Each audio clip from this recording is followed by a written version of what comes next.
chat 563-999-3742. Press 1 to comment or show some love.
Yes, welcome. I'm Savvy Raw. You are tuning in to Savvy Sessions, broadcasting in California. This is Hot Words, Hot Topics on Blog Talk Radio.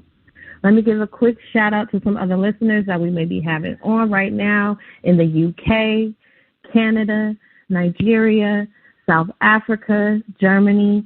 I hope everybody is well. Thank you for tuning in. Listen, this show today, we're talking about sacred energy exchange and soul ties. Now, listen, I didn't mention, this is where spirituality meets reality, okay? So we're talking about some practical stuff when it comes to sex and masculine energy and feminine energy and relationships. Oh, yeah, this is an adult conversation, but we're going to break some things down for you real good, okay? I have a guest with me today, a featured guest. Hood, are you there?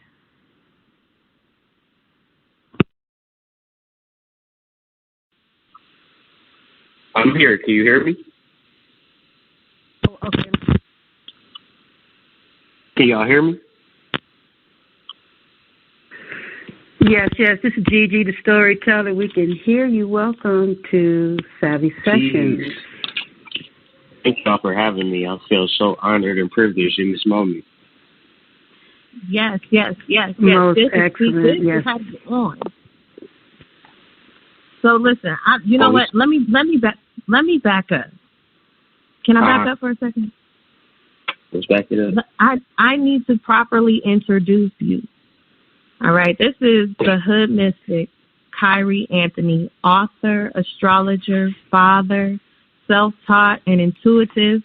Hood brings a study in mysticism that masters respect, but also children can comprehend these messages, all right? And this is what he says. He says, Kyrie believes in you probably more than you believe in yourself, and this is the message he's been spreading faithfully. Since 2015, I had to do it properly. What's good, Hood Mystic? Peace. Much respect. What's up, Savvy? How you feeling this evening? I'm feeling great, and I'm glad that we got you on today because I know you're gonna take things above and beyond. How you feel? How you feeling today? What is your introductory view on the topic for today? No, and it's important for people to know about. Oh, it's crucial, man. It's like one of the things. If I didn't have a proper sacred energy exchange, if I wasn't in alignment and understanding the soul tie that I exist in, I wouldn't be present in this conversation with you. You know, I think as a man, I was always searching for my wife.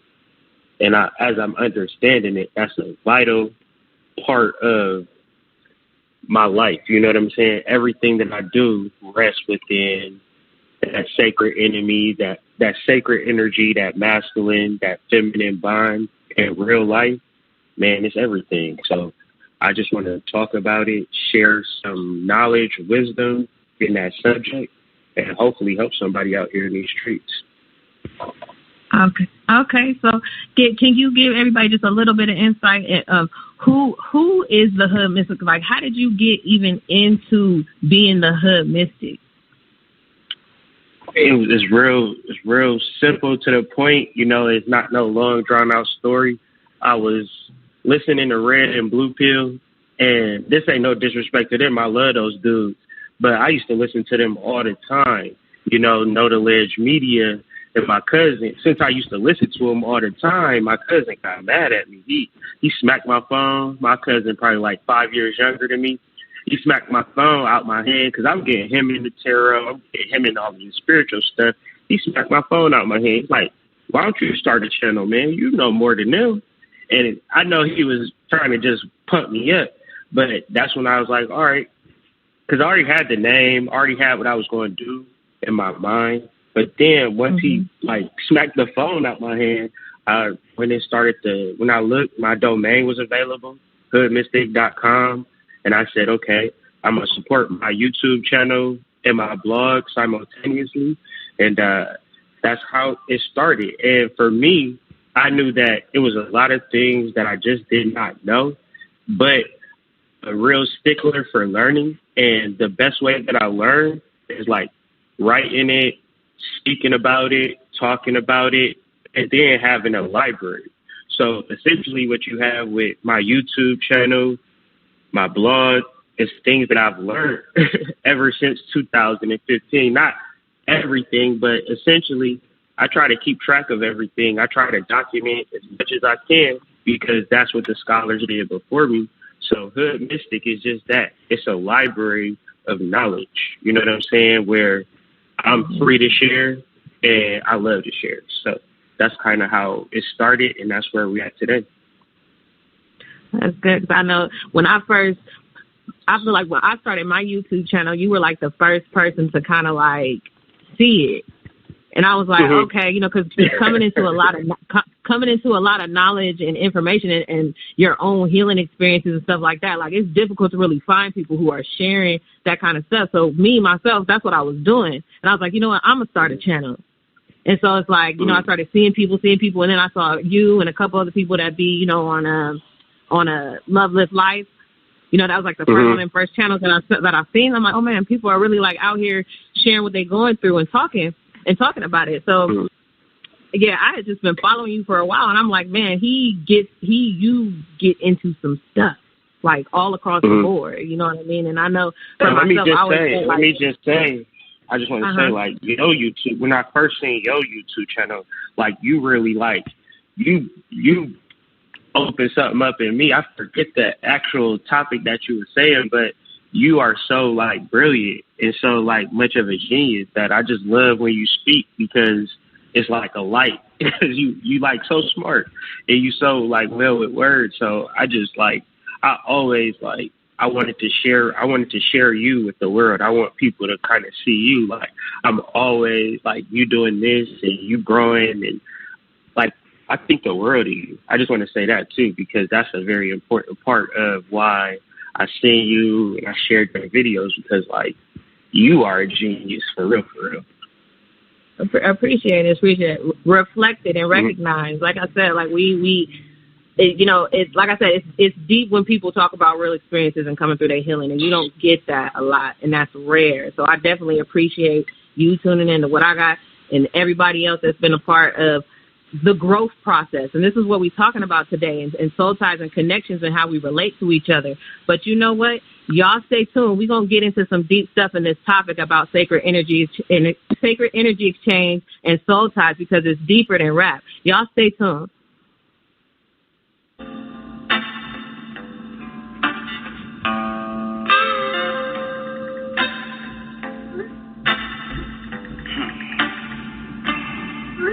Baby, got me.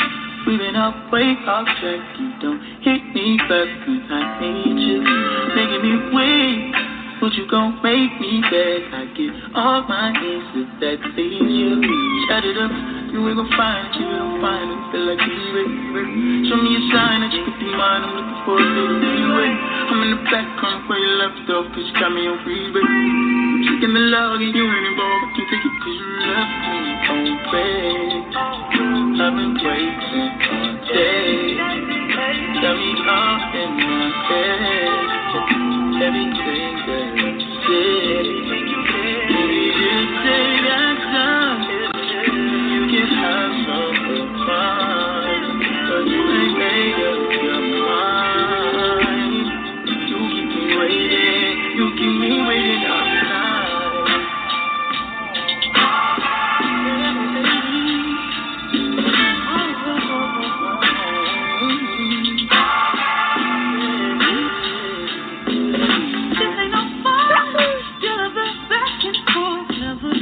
You check with your actions. I ain't the one, baby. I'm so headstrong. It's your lucky day if I answer. You ain't the finest for a reply. You wanted to get out of me, babe. How many times are you gonna try? I'm waiting for you to leave it. You take sign up. Oh, you want more out of me, babe. Checking your load, I ain't involved. Now you can't take it. Yeah, I let you go crazy. I've been waiting all day. But you was always your head. You deserve what I said. Oh, you wasted my time. Can't have no mind. Yeah, I made up my mind. I'll have you waiting. I'll keep you waiting all night.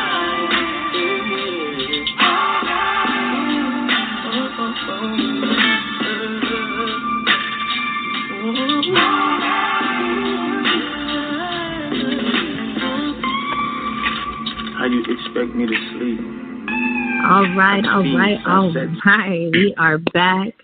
Y'all are listening to Savvy Sessions on the Hot Words, Hot Topics Network on Blog Talk Radio. We got Kyrie, the Hood Mystic Anthony here. We're talking about sacred energy exchange and soul ties. This is where spirituality meets reality. Hood, you there? I'm here with you. What's good? All right. So listen, we're going to jump right into this, man. So personal experience, Listen, my relationships just teach you the deepest shit. We're going to just keep it raw. And shout out to my baby out there. Shout out to my baby, D Major. He out there working. But being in relationships and growing with someone is and learning yourself through that relationship and learning another person is extremely key to the development of your own spirit and how you want to progress on your journey. Can you just talk a little bit about the connection between two people and how that fosters growth and how the energy works between that? And I want to keep it to, we might have time to mention it. I want to keep it to a heterosexual perspective, but we're talking about energy. Sure. And I know you have your divine partner, your queen, and all that. So just talk a little bit about that. You know what I mean, and that connection that you share with someone. Yes, it's extremely important because the way that I could describe it the best is that it's a puzzle piece, right?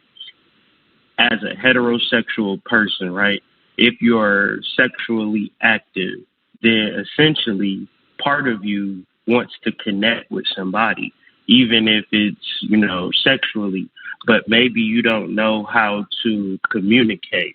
Maybe you don't know how to really sit in a long-term relationship and kind of go through the ups and downs, ebb and flows of relationships because abandonment issues, trauma, negative histories with men and or women.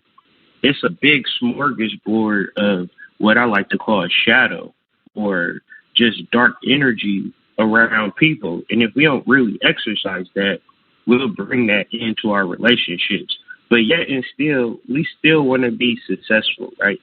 still want to reach the next level. We want to have all of these particular things. But in this society, it doesn't teach relationship skills, ethics, integrity, things of that nature. It's just mainly a free-for-all when it comes to relationships. But like I said, what if your relationships was that puzzle piece within a complete picture? And being ethical about it, understanding the nuts and bolts of it. Because, like, you might be extremely successful in achieving that success, but I feel like not having that puzzle piece, you're not actually present to even enjoy your success, even enjoy the money that you have. Because I can speak from personal experience, I wasn't awoke, like when they say woke, being conscious, until my wife loved me consistently and I can trust that relationship. It was literally like a missing puzzle piece out of my reality. And I see that for a lot of men, right? And a lot of women, to be frank, because everybody is doing what they do. And, you know, I'm a psychic and an astrologer by trade, and people love to talk to me about their career.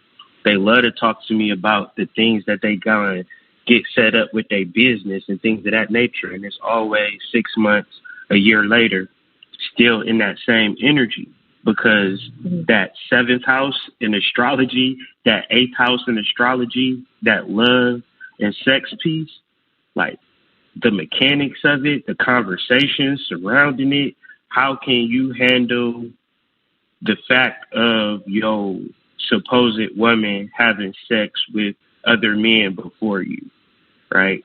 Can you have a conversation to it and through it so you can get healed on that? And then as a woman, do you understand why your man would be hurt because of that? Or do you just be like, that don't matter? You know what I'm saying? So right. We can grow. I'm going to just say this. We can grow exponentially through our relationships, through our bonds, but it requires a level of honesty. But I don't think we're there yet as a society to even address these certain things as a whole. There's some people out here doing it, but as a whole, it's kind of difficult. That's definitely fair. So I know I mentioned it. I don't know if y'all heard me. Like he's definitely into the astrology thing, and that's definitely a factor if you're into that. But one thing you mentioned in terms of being psychic, and I know you didn't know because we don't talk on a regular basis. We see each other shit. We say what's up, boop, boop, boop, and it be just that. But you didn't know that my man, his phone number saved in my phone as a puzzle piece. That's it. It's not his name. It's a puzzle piece.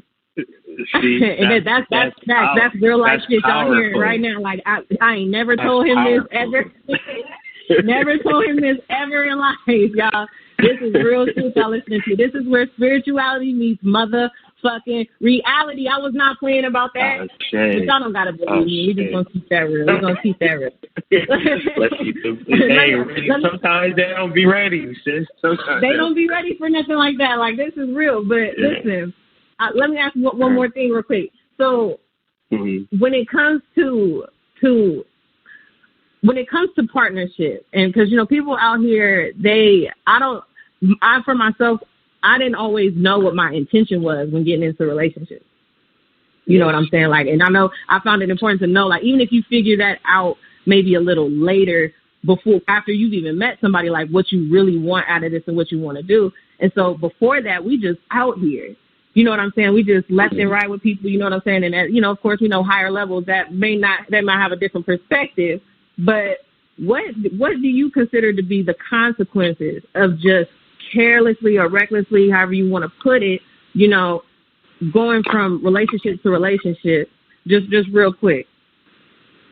Real quick, you know, for me, it's to awaken your reality to life, you know, because to have that sense of security is life for me. I don't understand why I want to get my credit together, why I be saving money, why I be investing, I be working out. Everything that I was ever supposed to do, I do it now because I don't live for me. I live for my family. So if you are a person that's personally invested in yourself, like you want to be your best self, invest in your relationship. You know, be around somebody that make you want to be your best self, somebody that will support you in being your best self, and vice versa. Think about life. What's more important than that? I can't personally think of anything more important than that. And I'm very fortunate and grateful to be in that position every day, for good or for worse. Like they say, you get married for better or for worse. I feel that every day. You feel me? But I don't ever seek to change it or want to change it. I want to be strengthened in it based upon overcoming certain things. So yeah, real quick, it's a very important aspect. Mm-hmm. All right. We're going to extend it a little bit then. So it's because this is how I see it. Just coming from experience, it's like when you meet someone, when we're younger, I feel like it could be a young state of mind, but we know when we get older, sometimes we don't grow out of certain habits. But it's like when we get into relationships, we're not in it necessarily for the real shit. We're not in it to really be involved in a life and in each other's lives and really deal with life together. It's more so convenience-ships. You know what I mean? Some people call them situationships. You know what I'm saying? So, I think personally, I always wanted to be successful. So I never really looked at it kind of like I'm going to use this person up, or like I figured like we was going to be successful together. My blind spot was people was kind of like, let's just have fun. Like, why are you so serious? Like, why are you so driven? And I think it's different, you know, and that's kind of where we're at. You know, we're just trying to figure ourselves out. And if that's your goal, relationships really help you kind of see where you at and where you going, because you need that juxtaposition or you need that support. I know exactly what I got because I've tried it with so many different people. I don't even think that's good to say, but I did try it, you know what I'm saying? And it didn't work out a lot of times because I think our intentions be pure a lot of times as men. And then it don't necessarily be like that on the other side. Like you was just to have fun with, you know what I'm saying, for that time, especially at this age. Once I cross over to 30, everybody that I meet is super serious. But it was never that serious energy when we were in our 20s. It was just like, hey, let's have fun. Let's kick it. Let's enjoy time. And it's just like, that wasn't never the goal. You know what I'm saying? So I think that's a real big misconception about men when they relate into women. They are serious, especially if they love you. They want to take it up to that next level. But, you know, sometimes it don't never be about fun for us. And that's where we kind of always get disconnected. I think a lot of people break up over money.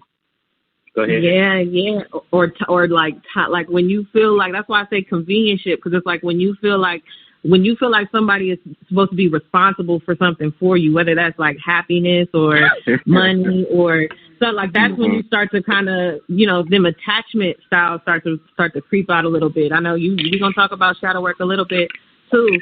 For sure.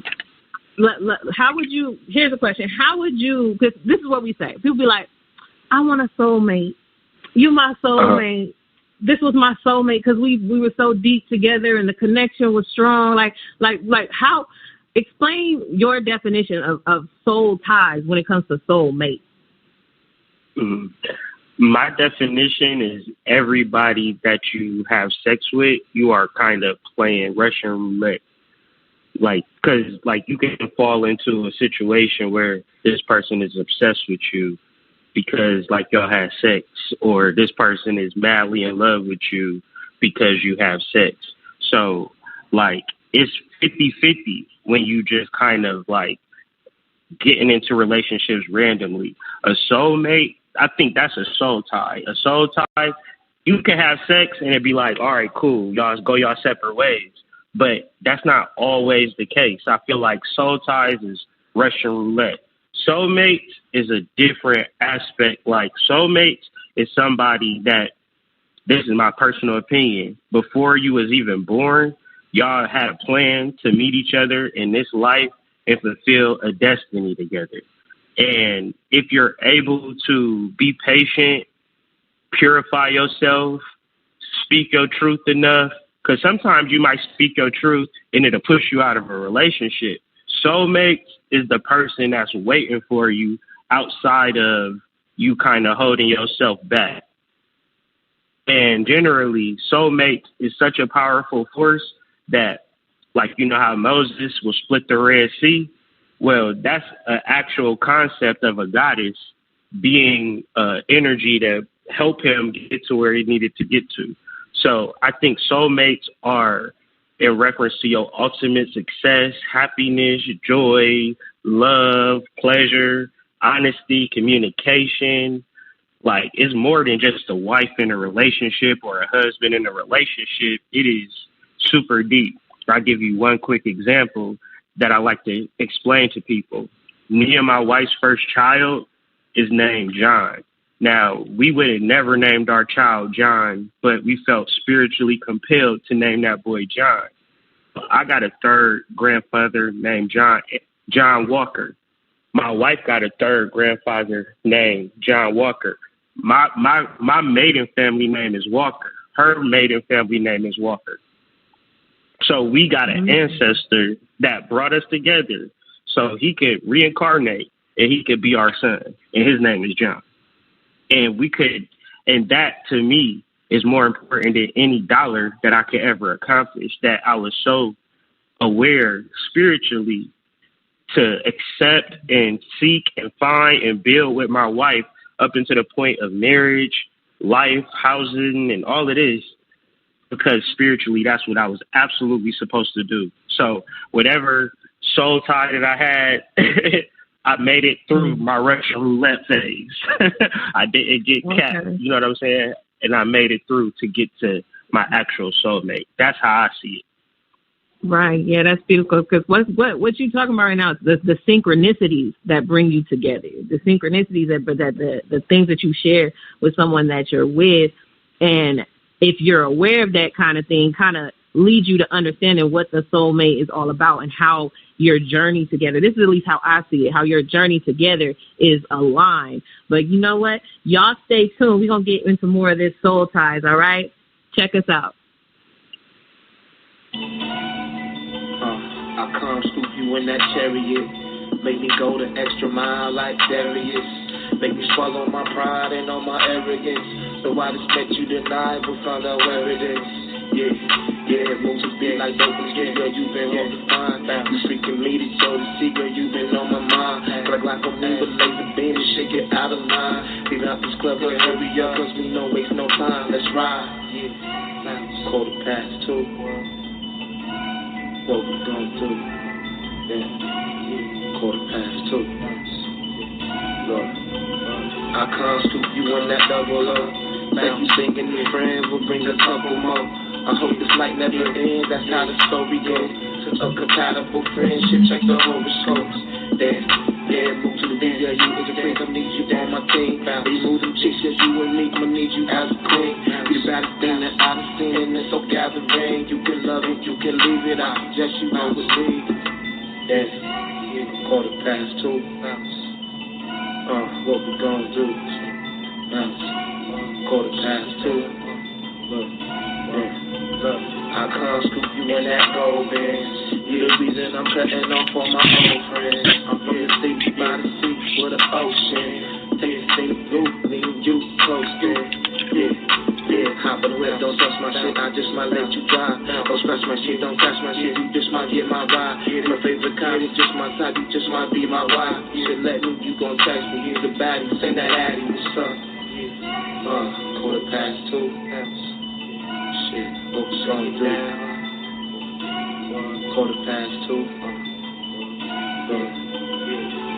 Bad if you know it, bad if you know it, good, bad if you know it, bad if you know it, hey, all your friends hate, all your friends hate, all the fans hate, man, all your friends hate, bad if you know it, bad if you know it, bad if you know it, yeah, you bad if you know it, all your friends hate, all your friends hate, all your friends hate, all your friends hate. Yes, yes, yes. You're listening to Savvy Sessions on Hot Words, Hot Topics on Blog Talk Radio. Listen, if you're listening online, call us 563-999-3742. Press 1 if you want to join the chat, because we're talking about sacred energy exchange and soul ties. This is where spirituality meets reality, and we have the Hood Mystic, Kyrie Anthony, here with us, sharing some experience, sharing some knowledge. So I have a question for you. All right. And it's in regards to masculine energy and feminine energy. Mm-hmm. And do you believe, right, because we talk about, like feminine energy being powerful and masculine energy being powerful, but do you believe that either the masculine or feminine energy has an advantage over the other, like one is more powerful or influential? And why and how does that translate in our male and female interactions in our relationships? Yeah. I don't think that masculine energy is more powerful than feminine energy. I feel that feminine energy is ultimately suppressed. So therefore, it appears to the world and society that masculine energy is just ahead of the game. Look at all the buildings, all of the structures and things of that nature, all of the physical reality that we're submersed in, that we don't really value or understand the power of feminine energy. So my understanding of spirituality is uncovering feminine energy and understanding it, and then utilizing my wife as a canvas of okay, this is what it looks like, or this is how it might work. Because essentially when I'm understanding about feminine energy, I can't really indulge in it too much, because essentially I'm a man. So I have to understand my masculine energy. My journey in my life is not my wife's journey as far as understanding our energy. But as a man and understanding masculine energy, it's my job to exercise my masculine energy, no pun intended. But also, it's to kind of teach and be gentle about explaining what feminine energy ultimately is. So one, it could become important to her or my daughter or any woman that I love, but also utilize when you understand it to be equal as masculine energy, to the world, it looks like a superpower. To the world, it looks just like extremely OD, and just like Kali or Durga, like these are Hindu mythological goddesses that will drink your blood, or, just this grotesque, violent creature, right? But essentially, that's how men perceive a woman's power. And so essentially, the table is never even. So what we generally have is feminine archetypes. Okay, we got like Kim Kardashian's, where you look good and you get a lot of money. So maybe that's feminine energy. But essentially, I try to explain it like feminine energy is the princess. The princess woke up and she was a billionaire. She didn't do shit. Her daddy did all of the work for her and gave her everything. Essentially, this is feminine energy. So the power in femininity is in doing nothing. The power in masculinity is doing everything. But people not really ready for these conversations, because generally you get into a male and female relationship and you want your wife to, kick in on the bills. You feel me? Do this, do that. You feel like you want her to do stuff. But I'm trying to live in a life where my wife don't really do much of anything. But yet and still, she is the foundation and everything that I am. So a lot of people look to me for a lot of different things, but it's because I'm utilizing my masculine energy, and I don't want nobody to really talk to my wife. I want my wife, because if you study the oracles, right, in Greece, they were nobody talked to the oracle. You hard pressed to talk to the oracle. The oracle stays surrounded by her 3 sisters, and they just be sitting in there meditating. Like, I'd be like hoping that my wife is happy. I hope she get everything that she want, plus, and I'm not even like that. I'm not the only person that's like that. Her daddy just like that too. You know what I'm saying? Like, she should get showered with everything. She should never have to work. She should never have no, like, hurt, because that's her power. Because she empowers me to be my ultimate best self. So why then would I be like, all right, what you going to do? Like, and this is something that I'm training myself, and this is something that I'm learning within myself. Balance is me doing everything and her doing nothing. And to people hearing that, they like, this boy about is crazy. But I'm just in my masculine, and I want her to be in her feminine. And that's where it works. Generally, if we doing everything at the same level, and I know I'm not saying that she doesn't do anything. She does what she wants to do. She never feels like compelled to do anything. And she never really, I think, in studying her chart and understanding her temperament, it's like she is this princess. She is this queen. And we might come into this world, you know, going to high school, going to college, trying to get a job. But when we study our essence, when we study our energy, it might be that of royalty. Now, if I understand this about my wife, should I just treat her like a regular girl, or should I treat her like a queen? The magic in that is that we're so successful. Not like we're just so successful, but I've never been this successful. She's never been this successful. I've never been this happy. I hope that she's never been this happy. I've never had this state of bliss in my life. And, you know, it's because we understand energy. And then I'm not saying it was always like this. It was times where I wasn't in my masculine. I was chilling and taking it easy. Now I'm up at 5 o'clock in the morning, and I'm out here for my family. And ain't nobody guaranteeing me nothing. And I love that. And every day, it'd be crazy, because it'd be like 6 months. I just get up and get to it, not spend nothing. I look at the bank account like, wow, I'm going to keep doing that. Like, that's fun. You know what I'm saying? So, to me. Right. So how would you, I don't mean to cut you. I just want to ask this very specific question. Okay. How do you exercise your masculine energy? Like, what does that mean to you? Oh, it's specific too. It's testosterone. When I wake up in the morning, I go to the gym. Can you hear me? Yes. Can you hear me? Okay. When I wake up in the morning, I hit the gym, right? I hit the gym, and then I go to the office, and then I work, and then I'm available to my family, and then I'm making sure that my wife is happy. I'm making sure that I'm spending time with my child, throwing the football. My whole day requires a lot, because I have 4 small children. I have a wife. I have a business that I have to run, and I have my personal health that I need to take care of. So essentially, my day is pretty filled up. And if I take a day off, or if I just be like, you know what, I don't feel like doing this type of stuff, then I'm not in my masculine energy. I'm in my feminine energy.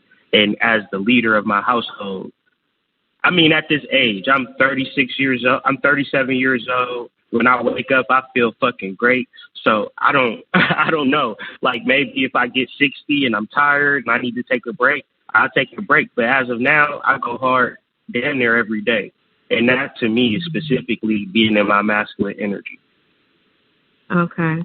Because so from an individual level, because we know as individuals, as spiritual beings, we both have masculine and feminine energy in us.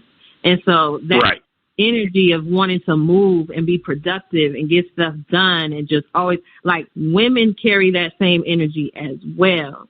And so just personally for myself, like, I know I've been in my journey, I've been learning how to balance those two within myself, like being on the go, always wanting to get things done, being productive, and then also taking that time, that feminine energy, to just do nothing and just chill and just rest. So how, like, can you talk a little bit about cultivating that within the self, and how once you do that, you're able to kind of see a reflection in that in your relationships. You know what I mean? And how you relate to your relationships once you understand that balance of energy within yourself. Right. Because we do have it both. And then within our relationships, if they're not really discussed, then it's not actually able to be fleshed out. So we can't really find balance. So if you are by yourself, you have to be specific about how you understand your feminine energy. Sometimes it's never like doing nothing. It has to be some type of outlet. So feminine energy for me is doing work on a computer. I'm sitting down or I'm standing up and I'm typing. I'm active, but I'm not active. So for me, that's finding balance in the two. I think it's sometimes if you don't, it's passive and active at the same time. So it's like I can, and then how aggressive I am with it. So I generally have goals and I have real strict standards on myself. So that's kind of more masculine to it. Like another person might say, I'm going to work on this blog and I'll work on it till I finish or whatever. I got to finish this blog tonight. You know what I'm saying? If it's 700 words, I got to get these 700 words done.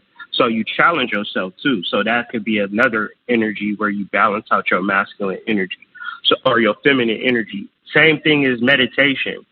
You could want to meditate, which is very passive, but if you're not masculine, strict on yourself, you're never going to find no real interest in it. And I guess we could go down the list of everything in life where you have to have some form of balance. So how can I explain this in astrological terms? Mars. Each of us has a Mars placement, the planet of action. What is action? Is it's like a straight line moving forward, just pew. Everybody has that ability to get up and go, right? But if you did that, you would run into a wall. So you got to have some finesse. You got to know, all right, slow down, take a left, take a right. So that's Venus. Figure out, so essentially, how do you balance that? Love. Everything that I do specifically, I love. I don't love it, I don't do it. I love having this podcast with you. You know what I'm saying? So I'm active, I'm engaged, I'm present. Otherwise, if it's something I don't want to do, I'm agitated. So essentially, I might force my way through it. Now I'm all Mars, and now I'm running into a wall. It's because I wasn't able to even be patient enough or passive enough, just a little finesse enough to just say, you know what, how am I going to work this? How am I going to tweak this to make this right? So in everything that we do, you got to have effort, but you also got to have some form of discernment. My thing is, it's easier to do stuff when you love it. Relationships, career, job, whatever. If some love is incorporated in it, you can figure it out and factor in how you're going to approach it. But essentially, in our minds, we just think like, say, for instance, we go to a job. We think like, all right, I'm going to just blow through this day. But then what if something happened where you got a meeting or some BS happened and now you can't really function? That's where the Venus come in, where you have to be like, all right, I'm going to bring my tea to work just in case some BS happened. I drink my tea, or maybe I have me a little J road or whatever. That's what I used to do. I used to have my J's road because I didn't like being at work, but I knew I could go lunch, hit that J a couple of times, and it'll be a little bit better for me. But, you know, you got to just figure out how to finesse every situation you're in, basically. Right. It sounds like having like a self-care practice for going hard. Like, that's how I look at it. Like, you came here to do some work. You know you came here to get something done. You know it's going to be rough, so you need to have your arsenal of chill with you, especially in relationships. 100%. So one other thing I want to ask you about this in particular, and it leads right into it, because when you're in a relationship with another person and you're both dealing with life, you're going to face certain traumas, or certain things will get revealed depending on how vulnerable you are in a relationship. And so when we're talking about having sex, or even okay, we know that creates a bond, right? And I want to go so in depth with this particular and the hormones and things like that when we exchange energy. Sure. Yes. Okay, but real quick, how does healing play a role in sacred energy exchange or sexual energy exchange, like when you are with another person? Okay, yes. For men now, like new men, like I say new men, just for instance, a man is turning 18 today. So for men from that time to men about my age, I'm 36, 37, they are, I would say, there's no real statistics. It's 8 out of 10 of them dudes addicted to porn, used to be addicted to porn, or will be addicted to porn at some point. So I say that to say, when you get into relationships, there are not pornography exhibitions. So the first thing for men is that you have to slow down when you're with a woman because she's not a sexual object. And even more so, she could be something that will deeply affect you when you're alone in your 1-bedroom apartment and she don't want nothing to do with you. And now you having mental health issues in relation to thinking with your lower self and not really being patient with yourself. So the first thing is first with guys, you got to stop watching porn. It's going to increase your magnetism. It's going to increase your attraction. And it's going to allow you to hold space with a woman. Because I'm going to tell you, that lower self, you can't just be like, I'll control it. It's not called the snake for nothing. It's called the snake because it's uncontrollable and it'll get you in a negative predicament. So you got to really work with yourself. So if you by yourself, you shouldn't really just be like having sex to go to sleep. I mean, sex or masturbation. These things are like, they're like drugs. And when you get into a real life relationship, you're going to have to tell them that you're a junkie, essentially. So that generally comes up where we're kind of, and I don't know how it is for women, but I know for men and the men that I talk to, which is a lot of men, they've been watching porn off their mom's phone since they was 8, right? You'd be like, all right, mom, can I get your phone? She'd be like, all right. She think you watching Paw Patrol and you on Pornhub. So, and it's been a perpetual thing that has happened for a lot of our men that we grow up in our formative, transformative years thinking that a relationship is an orgy or something weird like that. And we don't know how to properly relate in man and women relationships. So we create personas to create sexual bonds with women and don't know how to develop long-term relationships because there is no actual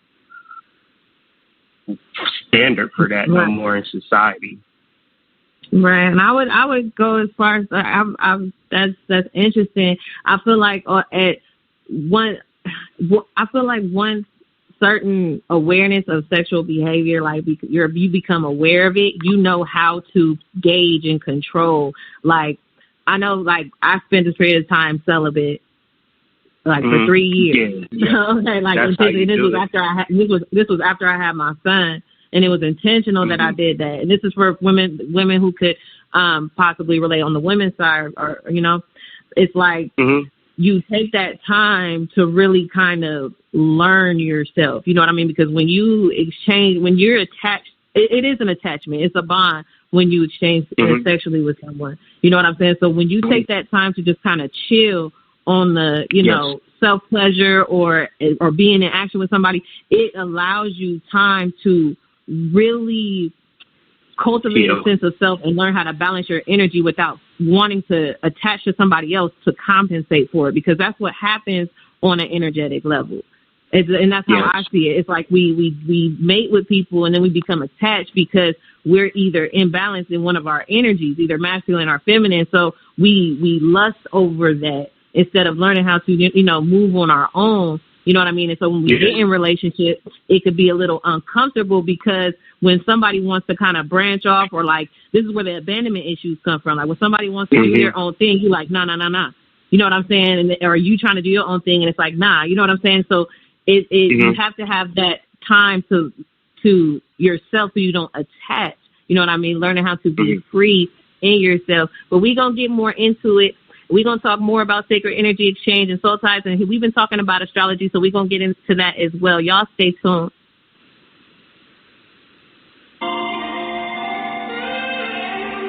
Hurts me the most when I wake. I fumble and twist till the truth starts to click. There's so much space in this bed. These sheets go from us. Dreams of your smile. I don't want to see just a memory, and I don't want to feel your wings break free. Because without you, I'm lost in the breeze. I gotta be strong now. I gotta show you how I love you like I've never ever loved somebody. I'll give you things you didn't even know you wanted. Don't tell me that it's not enough. My time is up, you're overall. 'Cause I think I might do anything for you. If you just let me. If you just let me. If you just let me. Just let me. Taste of your lips is still fresh, and the smell of your scent.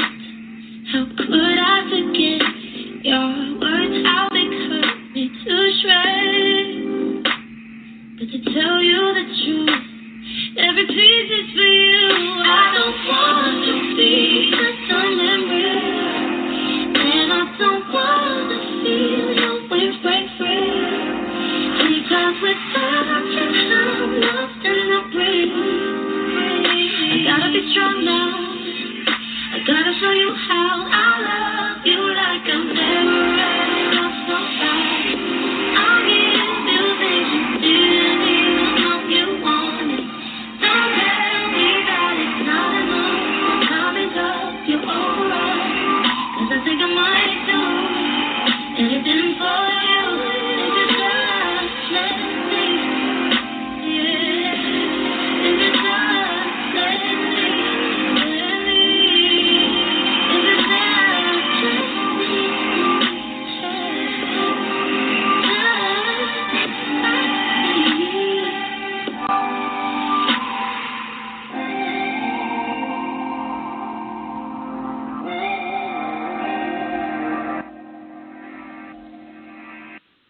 What's good? Y'all are listening to Savvy Sessions. This is your host, Savvy Raw, a.k.a. Savvy, just Savvy. This is where spirituality meets reality. We are on Hot Words, Hot Topics on Blog Talk Radio. We are talking about sacred energy exchange and soul ties, and we're here with Kyrie, the Hood Mystic. How you feeling, Kyrie?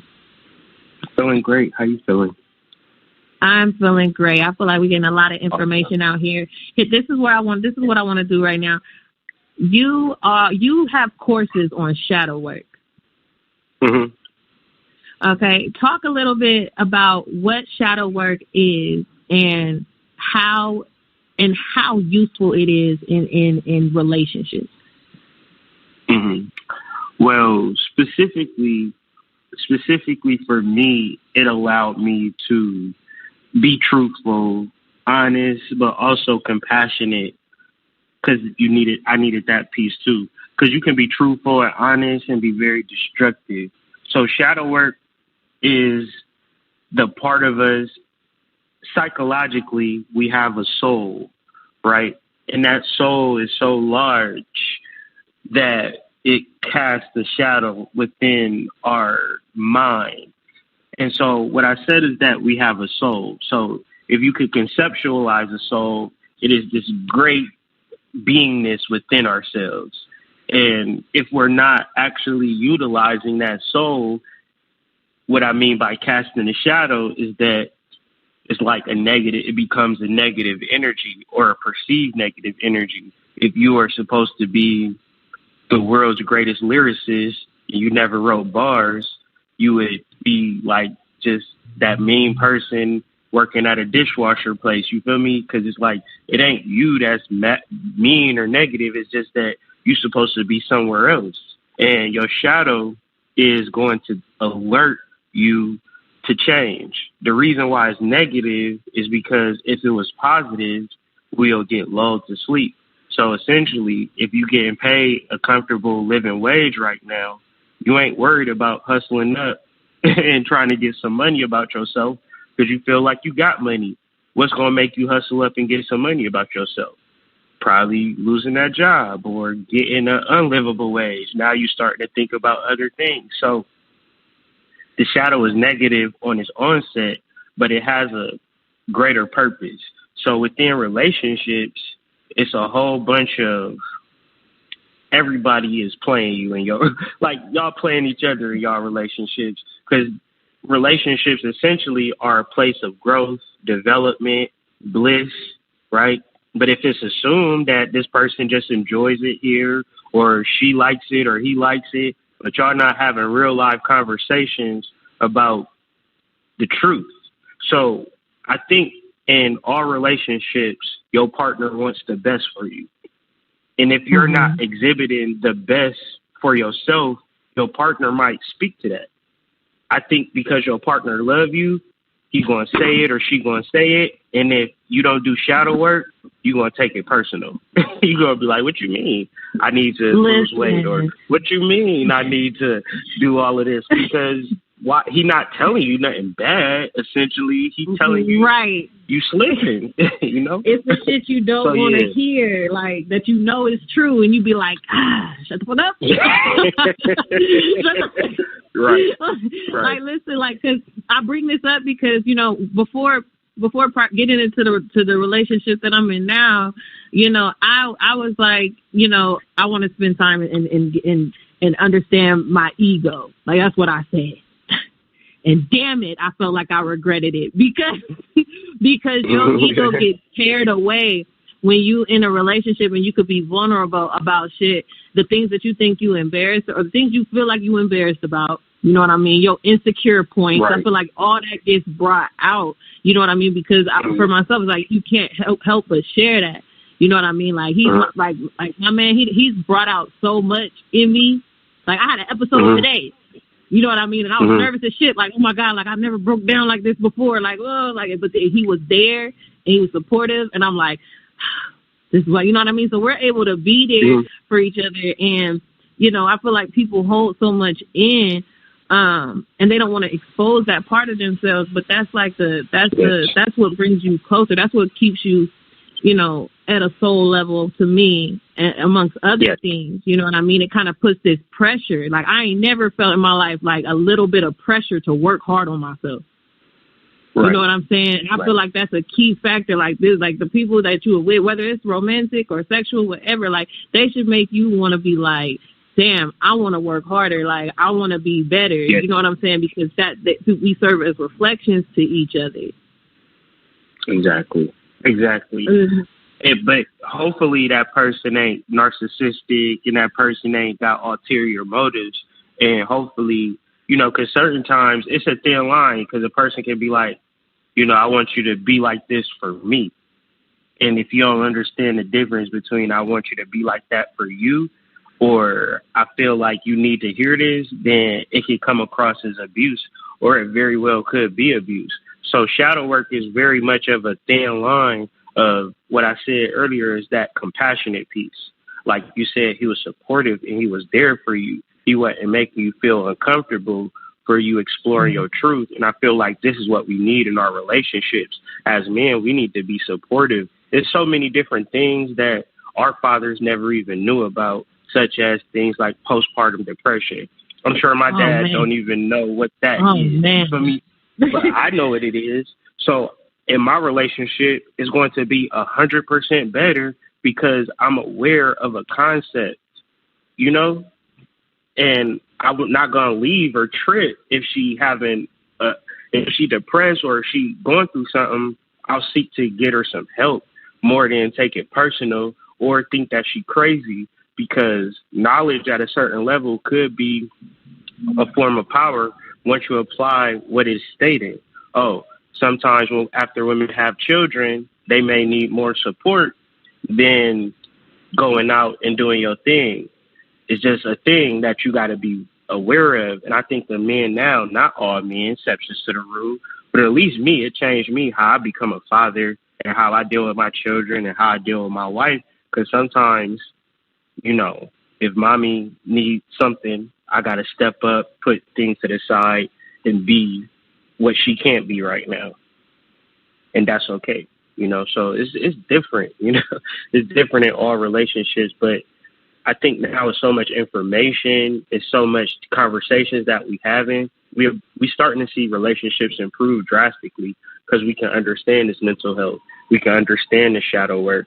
We can understand as men to be supportive of our wives is kind of the cool thing to do, you know, at least from my perspective. You know, I could be kind of jaded or skewed, but I think we making improvements in our relationships as men. Right. Yeah. It's well, like what I'm like, and from a woman's perspective, like one thing that I'm learning in terms of being supportive to a man, and what that really means in terms of allowing, and it works both ways, but specifically, and this is just something I learned from experience. It's like letting the person that you're with be who they are and do what they do. Like you got to get over a lot of like insecurity, you know what I'm saying? Yeah. And wanting to be a dictator and how somebody else is living their life. Like, and I know women specifically, you laughing. Why you laughing? Why you laughing? That's powerful, but yeah, we don't understand that or notice that that's taking place either, but it does take place, but we got to have conversations around that. But go ahead. It's just funny because, yeah, that's real. Y'all do be doing that. yeah, okay, so look, I'm giving up the ghost. I got to be honest, ladies. Like, it's like when people say you can't change a person, you really can't. You really can't change a person. Like, if you're going to be involved with anyone. And this took a long time to learn. You know what I'm saying? I'm being candid. I got to be candid with y'all. Like, I've always been that kind of woman, young girl that was always in relationships, always had a boyfriend, always with somebody. You know what I'm saying? Most of my relationships were long, you know what I mean? A year plus, you know, being so young. I'm 32. You know what I'm saying? So it's like I had to learn that I can't be like dependent on somebody trying to be something for me. Like I have to know myself. And I feel like women, this is just being honest, y'all want a man to be something for you. And he's not supposed to do that. Like he is to be who he is, and you're to be who you are, and you're to meet together, and you know, have your journey and do it that way. But to try to mold somebody to fit your perspective, we have these, you know, you brought up the porn, but relationships in general, how we see them, and we grew up watching them, we just kind of get into relationships with these predisposed ideas of what the roles, the gender roles, and how a man's supposed to act and how a woman's supposed to act. But you know what I'm saying? But once you gain a level of self-awareness to know that you're not fated to experience relationships the way people have said, and that, you know, you have to, it's not so much loving yourself before you get into a relationship. It's because you find out you love yourself more. You find layers of yourself that you didn't realize you was there. You the insecurities, you start to love them. You start to walk around not caring if your belly sagging, nothing. You know what I'm saying? Because you feel so free with that person. So, you know what? We're going to continue on and talk about this. We're going to get into some astrology. Y'all are listening to Savvy Sessions on Blog Talk Radio. Hot words, hot topics. Y'all stay tuned, man. She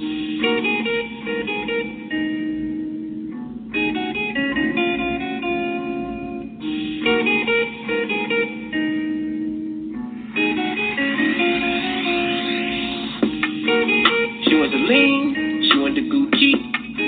I ride with some harness on me, I got the blue cheek. Pull up in a Jeep, I put it on 4G. I want your body, give me locked up on the front seat. We gon' fuck for an hour, then we gon' move to the back seat.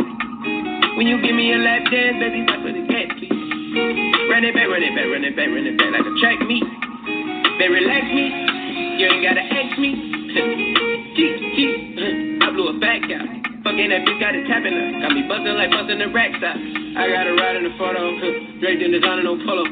I was in the rave at the White House. Bought all the cars off Coco. I gotta drape you up.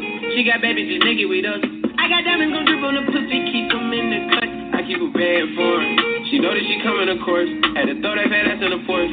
Gotta face that ass to the north. Yeah, yeah. She wants to lean. She want the Gucci. I ride with some honest on me. I got the blue cheek. Pull up in a Jeep. I put it on for a G. I want your body, give me this laptop on the front seat. We gon' fuck for an hour, then we gon' move to the back seat. When you give me a lap dance, baby, that's for the cat seat. Run it back, run it back, run it back, run it back like a track meet. They relax me, you ain't gotta ask me. She wants to lean, on a Celine King. Eat the pussy with my grill on, put it all on my bling bling. I call her my little mama, she want the Balenciaga. Sippin' sake at the road, cause we can't go to Benihana. 2020, 720S, it's a race car. Better yet, it's a jet to my window black. Give me toppy at the light, is you into that? Put the panties to the side, we go round like some boxing shit. But I give you way more than 3-minute increments. I spent 100 on the ring on my pinky. She said she love me every time when I'm leaving. I'm a fucking sex symbol. She wants to lean, she want the Gucci. I ride with some honey's on me, I got the blue cheek. Pull up in a Jeep, I put it on for a G. I want your body, give me a laptop on the front seat. We gon' fuck for an hour, then we gon' move to the back seat. When you give me a lap dance, baby, watch for the cat seat. Run it back, run it back, run it back, run it back like a track meet. They relax me, you ain't gotta ask me.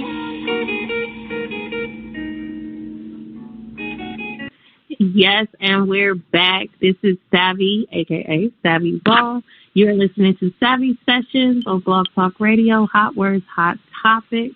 We're talking about sacred energy exchange and soul ties with the Hood Mystic. But I have a special treat right now. Related, unrelated, always related. We're going to talk about astrology real quick and synastry and the significance of birth chart in relationships. So you are an astrologer. Like you, I follow your YouTube, and I'm gonna give you your time to just drop everything that you do. You know what I'm saying? So that people could find you and contact you if needed for these services that you provide. But you go in, like you follow this like to the T. So when it comes to birth charts, what's the significance of birth charts and then synastry? Sure. So the significance of birth charts, time is like if you study like intro to spirituality, they start talking about ages, right? And ages are 26,500 years. And so every 26,500 years, we go into a new age. Well, actually, that's an astrological computation of when the sky will be exactly the same. So every 26,500 years, when you like Google your birth chart, you'll get one chart for this period of time, and that's like one stamp or one ID card or one social security number for the galaxy. The way that the planets are lined up in that 26,500 years time when you are born is the only way it's going to be for the next 26,500 years. So your birth chart is insanely unique. It's like insane how unique your birth chart is. And the more that you deal with it, the more that you understand just how unique your imprint, just how you understand how much of a purpose that you have in this time that you are alive. So it's a great thing to be alive today, so you can kind of utilize and kind of pinpoint and accentuate your uniqueness by understanding your chart. So once again, you got your chart, but then your partner has a chart. And the beautiful thing about synastry is no specific, particular, perfect way of a synastry chart to play out. However, there are similarities and things that you want to look for in a chart where, okay, these people work together. Or even deeper, as we started off the conversation, what person is your specific puzzle piece, right? Because your chart may look a certain type of way and your partner's chart may look a certain type of way, and it just works and it fits together. What I like to look for in synastry charts is how close are the partners' moons together. The moon travels around the ecliptic every 28 days.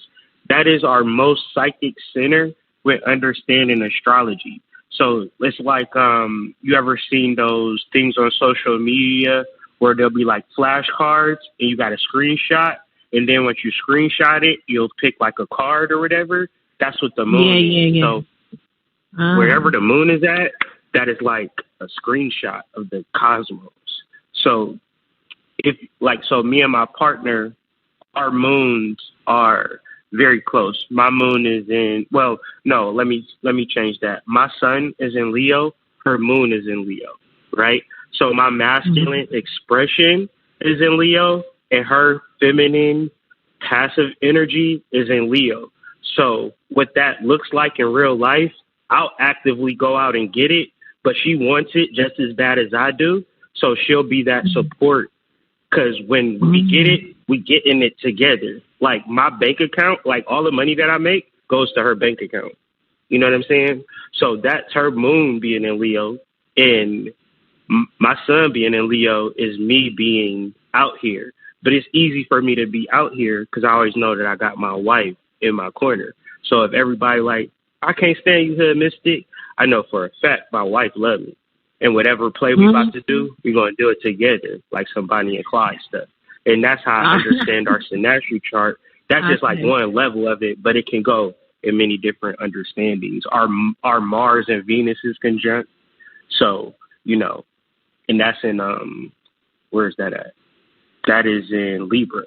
So Libra is the planet of marriage, right? So my action is towards marriage, and her subjective, when she found me, when she knew that I was her husband, it just locked in. So we could go on and on. I don't want to do a whole astrology bit, but it's really deep. No, go ahead. We got some time because I wanted to hear your perspective, or your knowledge on synastry. It was, every time I look at it now, it says synastry. So nasty. Yeah. Synastry, like, because, just learning about your own personal birth chart, if anyone's into that, gives you insight on your own temperament. And so, I always felt it was interesting to have that aspect of astrology to see how temperaments work together, and the astrological influences of that. What would you say is another? Because I know people wonder. Because I'm into astrology. I study it a little bit. I do have. I have. Go ahead and drop your information about your book. Yeah. So one of the book, How to Read Natal Charts Easily and Effectively, it'll allow you to look how the chart is laid out, and then you're going to see how the chart is laid out. But it's going to be a whole bunch of different people's words on what that means. But essentially, your personal experience and your personal understanding is paramount. Everything about esoterics and occult is found in journaling and writing, because everything that you know essentially is within you. The only way that you know it is within you is if you write it. You can think 50,000 to 70,000 thoughts a day. So what thoughts do you gravitate towards? Who knows? But if you write, that is, you gravitate into that specific thought. So within each paradigm of astrology, there is something within you that will connect your actions, your thoughts, your emotions, and how these things begin to look for you. Then you can begin to set up what I call an inner world. And your inner world is set up perfectly on these diagrams that I got on How to Read Natal Charts Easily and Effectively. That's the title of the book. You can get that on Amazon, or you can get it directly from me at ColumbianExchange.com. And that's exchange with an X. And when it comes to like things, we're updating that site every week. I suggest you sign up for our newsletter. That way you'll be updated on everything that me and my wife are doing collectively. Like, we're actually executing a plan. That's why I know it's going to be stuff, especially like during this season where a lot of online businesses get a lot of tick. So we're going to be really engaged and really looking forward to doing business with a lot of people. So, you know, it's a lot to talk about. But in reference to what you might personally be into, visit the site ColumbianExchange.com. But what I was saying about synastry, it's such a powerful tool that in Hindu communities and in Vedic astrology, people don't even think to get married or even hook up without at least judging or determining the astrological comparisons of both parties. In our society, it's like hyper aggressive, fast paced. You don't have enough time to sit down and look at the chart. However, if you do, you want to start with like the nakshatras. The nakshatras are what they call lunar mansions, like I was talking about earlier with that screenshot. And there's a lot of information and verbiage online about compatible nakshatras. Nakshatras are even organized into masculine and feminine nakshatras. And then they got compatible and incompatible nakshatras. 10 times out of 10, maybe 9 times out of 10, you'll begin to backtest and you'll like, it's almost scary how perfect it is where you kind of determine this. Like, once you like go online after you get off this call and look up you and your partner's nakshatra and then like start to do some studying. But as I say, read what you're going to read online, but take your own notes. Get your own understanding about all of this stuff. And so the books that I do and the books that I put really work on you establishing your own cachet, your own understanding of these particular concepts. So, yeah, nakshatras, understanding that, understanding if you're a woman, understanding your Venus, if you're a man, understanding your Mars, understanding your 7th house, and then understanding, okay, y'all both have 7th houses in your charts, but how do they match up? How do they align? Is your 7th house in an earth sign? What is your partner's 7th house in? Is it an air sign? So essentially, earth signs and water signs, very compatible.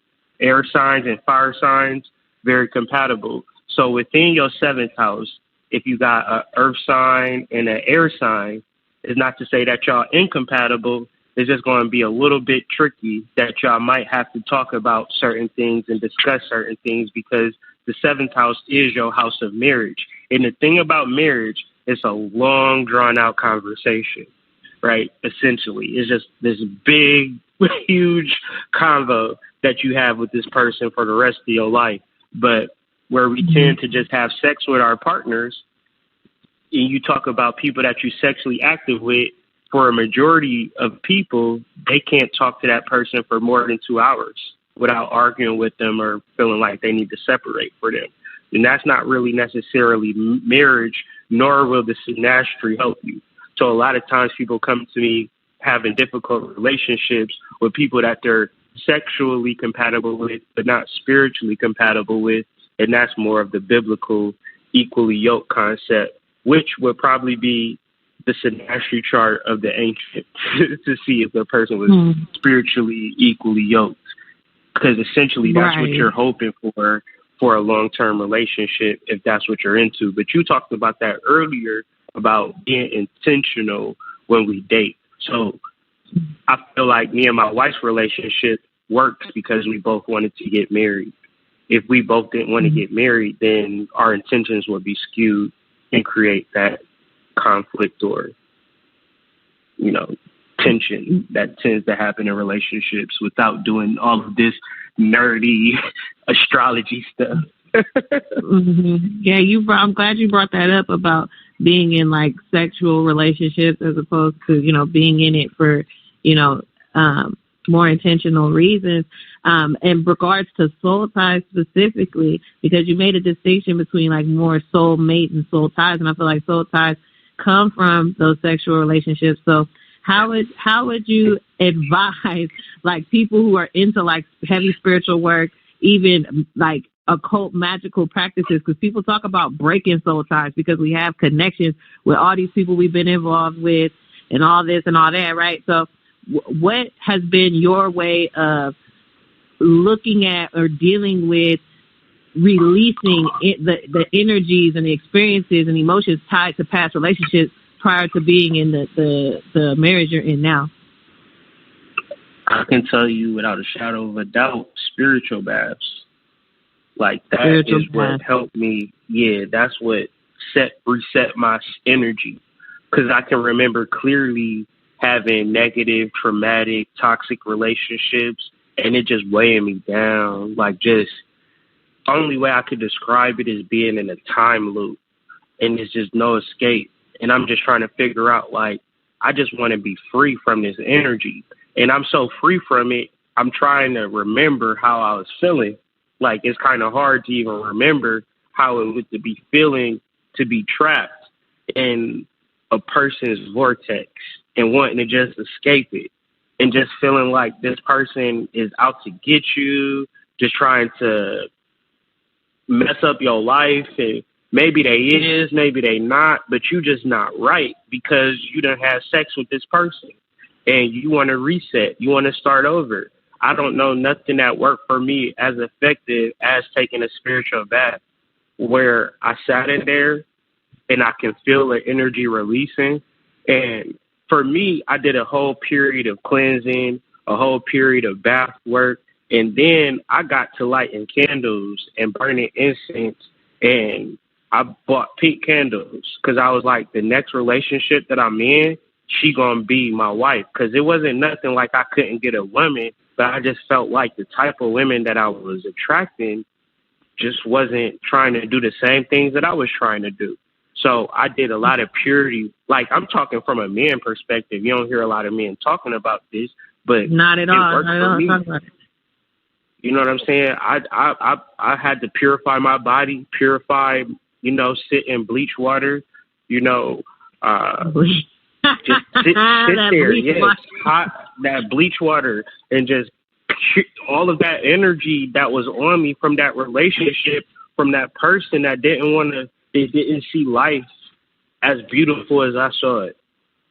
Me, you know what I'm saying? And because they didn't see it as I saw it, it created a whole lot of negative tension, a whole lot of negative energy that I purified it. I cleared it. There's so many things, so many times I done took spiritual baths that I'm an expert at that shit. I feel like I'm going to get my candles together. I'm going to get my crystals together. I'm going to get my herbs, get my tea bag, and we about to sit in some water, and we about to reset our energy, reset our aura.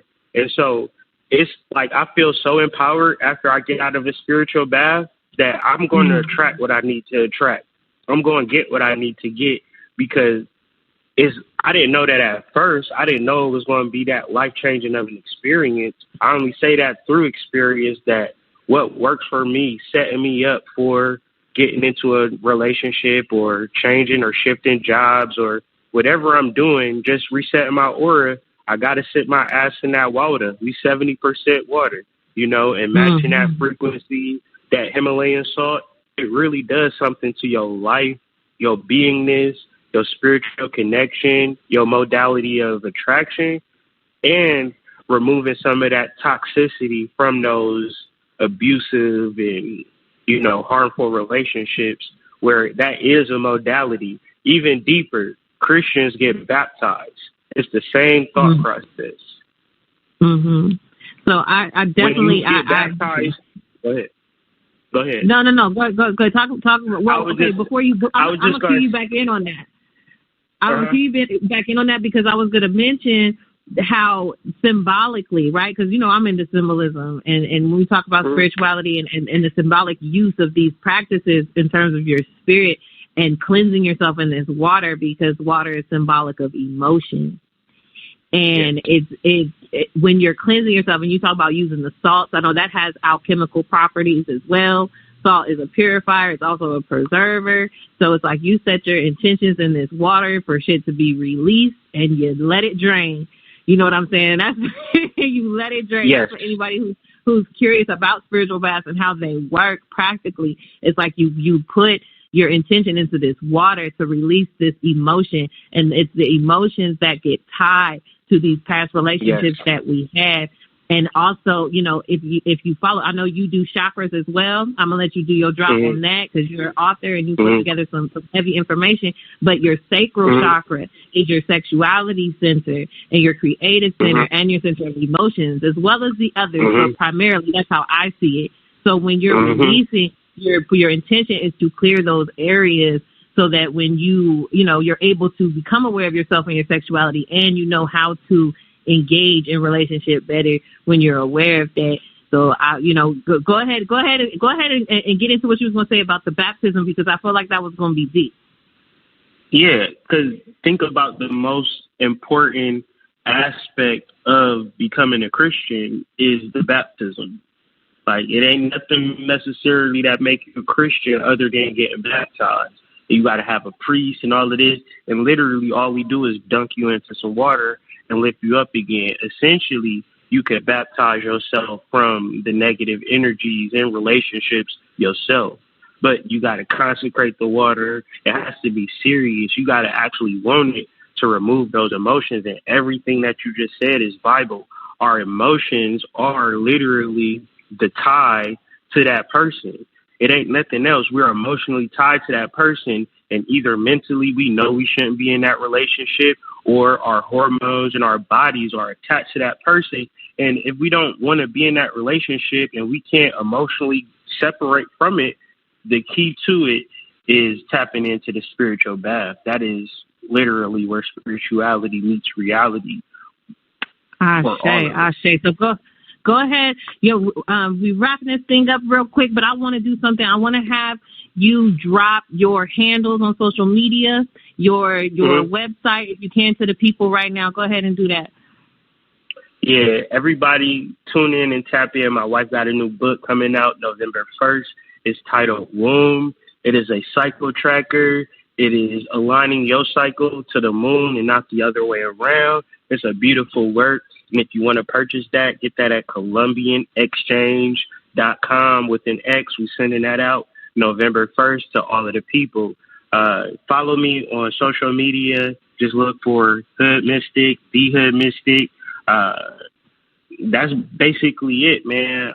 If you do need to contact me directly, the easiest way to do that, hoodmystic@gmail.com. I will respond to your emails. And if I don't respond, and it's been a long time, just send me another email. I probably overlooked it. Don't take it too personal. But I try to get back to people as soon as possible. Ashe. It was great having you on today. We were talking about sacred energy exchange, y'all. The internet is a vast place. Do your research. We encourage everybody to do your research on these things as you awaken and you learn yourself. My name is Savvy Raw, a.k.a. Savvy. I am a lyricist, a practicing yogi and dancer, an intuitive healer, a diviner, and an avid occult and spiritual researcher. Okay. You can find me on social media at She Calls Me Savvy on Instagram. I also have a YouTube page, a YouTube channel. You can follow that at Savvy Visions. Hood Mystic, you also have a channel as well, is that right? Go ahead and drop that. Yes, Hood Mystic, just Hood Mystic on YouTube. Follow me as soon as possible.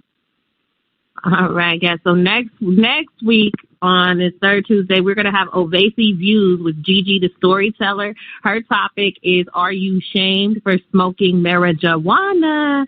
I don't care. I smoke. Could you smoke? I smoke. We big smoke.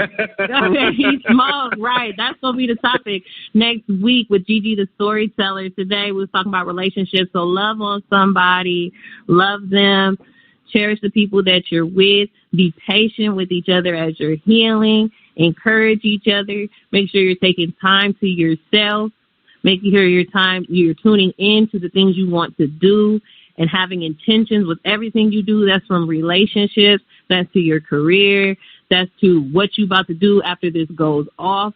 Make everything in your life intentional and have a focus for it. We out of here. Peace. Peace.